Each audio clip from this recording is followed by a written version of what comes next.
উপস্থিতিতে নওদা ডুবতলায় বলেছিলাম আমার খুব গর্ব হচ্ছে যে আমি আগামী 4 মে রেজিনগর এবং 74 নওদা দুটো কেন্দ্রে জিতব এবং এখানে হারাবো মমতাকে, রেজিনগরে হারবে মমতা আর নওদাতে হারবে অভিষেক। এটা আমার চ্যালেঞ্জ, এটা আমার গর্ব। আমার সালাম জানাই নওদার ভাই ভোটারদের, রেজিনগরের ভোটারদের। মমতা ব্যানার্জিকে এমন শিক্ষা দেব, মুর্শিদাবাদ জেলায় 22টা আসনের মধ্যে 20টা ছিল। 4 মে যেদিন গণনা হবে 2-1টা বিজেপি পাবে, 2-1টা কংগ্রেস পাবে, বাকি সিট আম জনতা উন্নয়ন পার্টি আর আসাদুল্লাহ ওয়াইসি জোট পাবে।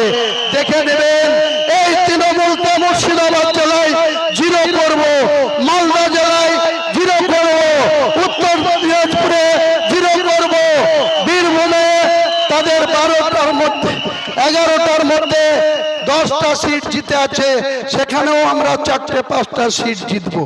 বীরভূমেও জিতবো, নদিয়াতেও জিতবো, উত্তর 24 পরগনায় জিতবো, দক্ষিণ 24 পরগনায় জিতবো, হুগলি জিতবো, হাওড়ায় জিতবো, পূর্ব মেদিনীপুরে জিতবো, পশ্চিম মেদিনীপুরে জিতবো।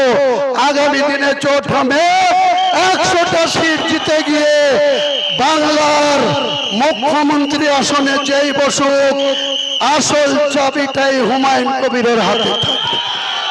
আসল আপনারা ছোটবেলায় পুতুল নাচ দেখেছেন তো?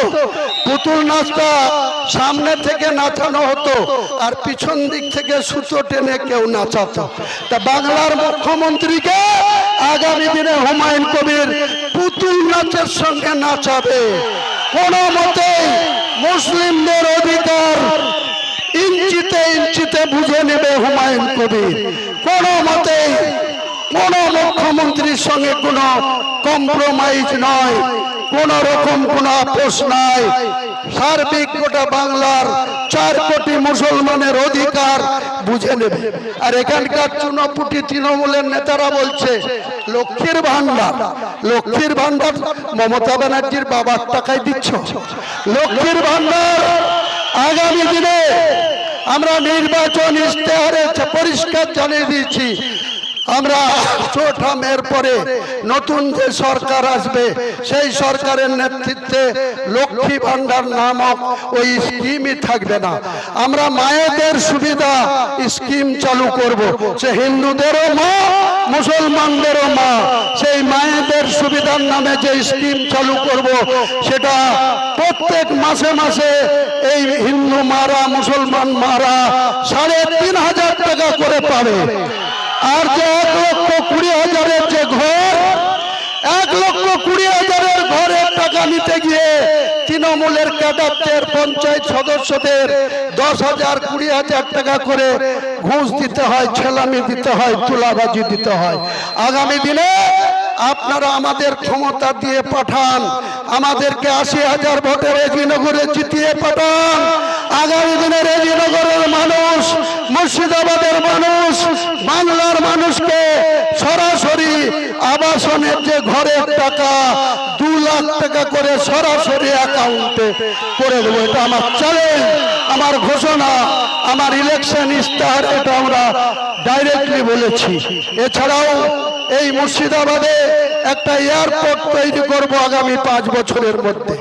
মুর্শিদাবাদে এয়ারপোর্ট হবে, মুর্শিদাবাদে গঙ্গার ওপারে বিদুপাড়া থেকে লোকনাথপুর গঙ্গার উপরে ব্রিজ হবে, লোহাদা ঘাটের ব্রিজ হবে।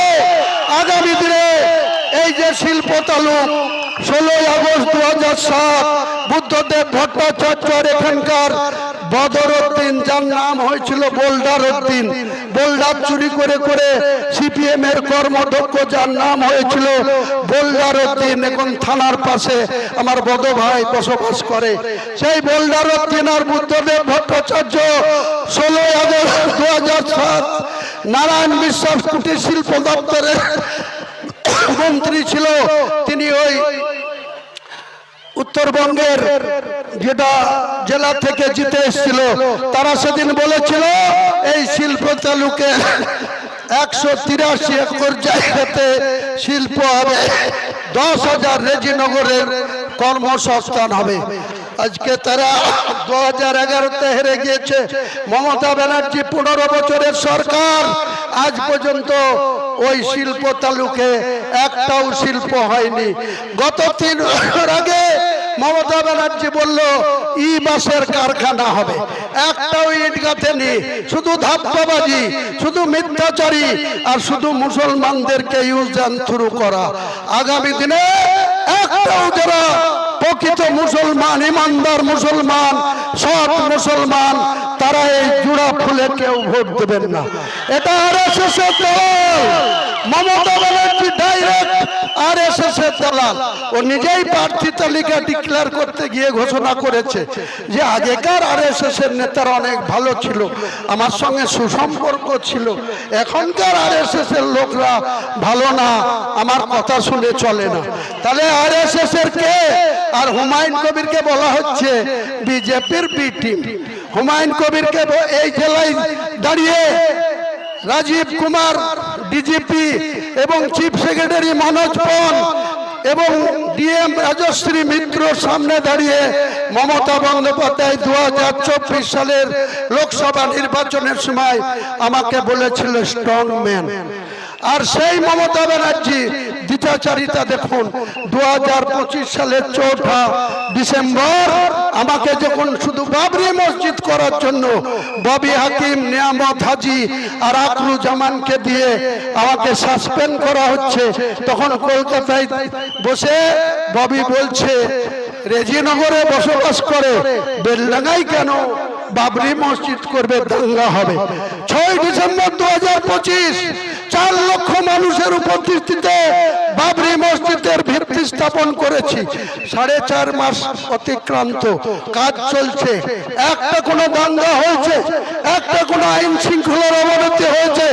অথচ এই মুখ্যমন্ত্রী মমতা ব্যানার্জি সেদিন বাবরি মসজিদ করার জন্য এই হুমায়ুন কবিরকে শুধু সাসপেন্ড নাই, চরম অপমান করেছে। বহরমপুর স্টেডিয়ামে ডেকে আমাকে যেভাবে হেনস্থা করেছে, মুর্শিদাবাদের মানুষ জবাব দিতে হবে আপনাদেরকে মমতা ব্যানার্জির এই ধরতের। আগামী দিনে মুর্শিদাবাদ জেলায় তৃণমূলে এই ঘাস ফুলকে ছাগলকে দিয়ে খাওয়াবো, একটাও ঘাস ফুলে এখানে এমএলএ জিততে দেব না। আমার হুমায়ুন কবির আমি চ্যালেঞ্জ করছি, মমতা ব্যানার্জি, অভিষেক ব্যানার্জি, তোমার যদি ক্ষমতা থাকে এই মুর্শিদাবাদ থেকে, ওই জলঙ্গি থেকে বড়ুয়া, ফারাক্কা থেকে রেজিনগর, যে 22টা বিধানসভা আছে, একটা সিট জিতে দেখাও, তাহলে বলবো মমতা ব্যানার্জি তুমি রাজনীতিতে অনেক মাস্টার ডিগ্রি অর্জন করেছো। শুধু মিথ্যাচার করবা, চুরি করবা, তুলাবাজি করবা, মুসলিমদের মধ্যে মারামারি লাগাবা, বকবুয়ের মতন ঘটনায় 9টা মুসলিম পরিবারের বাচ্চা থেকে বুড়োদের আগুন দিয়ে পুড়িয়ে মারবা, তামান্নার মতো 9 বছরের বাচ্চাকে তার বাড়ির উঠোনে বোম মেরে মারা করাবা। আর তুমি বলবা তুমি মুসলিমদের মাসিয়া, তুমি বলবা তুমি মুসলিমদের, মুসলিমরা তোমাকে সাপোর্ট করা ছাড়া কাকে সাপোর্ট করবে? মুসলিমরা তাদের নিজেদের নেতা নির্বাচন করবে। এটা আমাদের গোলাম মোস্তফা বলছিল, এই রেজিনগরের ভোটে দাঁড়ানো শুধু প্লেন এমএলএ হওয়ার জন্য না, আজকে গোটা বাংলার মুসলমানদের নেতাকে আপনারা ভোট দিচ্ছেন, মুসলমানদের নেতা নির্বাচন করছেন। এটা মনে রাখবেন, আগামী দিনে গোটা বাংলার 4 কোটি মুসলমানদের অধিকার আদায় করার জন্য রেজিনগরের মানুষের কাছে আগামী দিনে আমি দোয়া চাইছি, সমর্থন চাইছি।